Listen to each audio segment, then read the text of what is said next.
Bayan, kultura na ng mga Pilipino na may lechon sa kanilang mesa tuwing Pasko o Bagong Taon.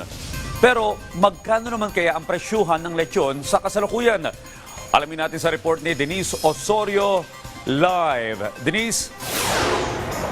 Audrey, hindi pa sumisikat ang araw. Nagsimula na ang araw dito sa La Loma, Quezon City dahil sa mga lechonan dito kaliwat kanan. Makikita ang mga nakadisplay na sariwa at bagong luto ang mga lechon. Pero Audrey, nagmahal na, nagtaasan na ang mga presyo ng mga produkto rito simula nung 1 ng Disyembre. Ayon kay Ate Margie, isang taga-benta ng lechon, mahal ang baboy ngayon hindi lang dahil sa Pasko, lalo nang nagtaas ang presyo nitong mga nakaraang buwan dahil sa nagdaang mga bagyo.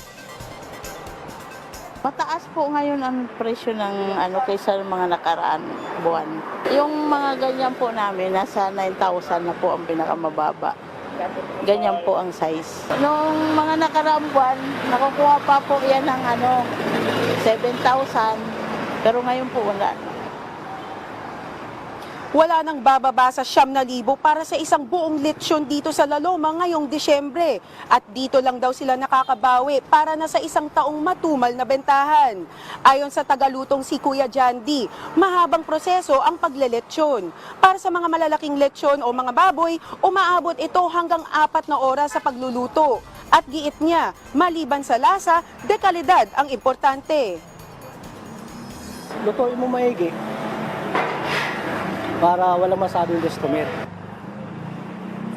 Dagdag ni Kuya Jandy, kailangan ring siguraduhin laging nalilinis ang salangan upang hindi natatambakan ng abo at nang hindi maabuhan ang mga bagong ililechon. Audrey, nakipagkwentuhan tayo dito sa mga nagbebenta at nagluluto ng mga lechon at napagkaalaman natin na mas naging mabuti para sa kanila ang pagiging online ng kanilang mga lechonan.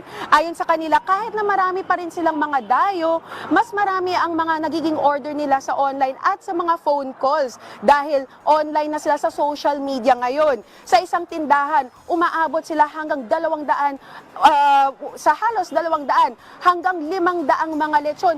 Para sa Pasko lang yan, Audrey. Wala yang sinabi dun sa 15 o 10 o 20 na nabebenta nila mula Lunes hanggang Biyernes sa isang normal na araw o normal na week.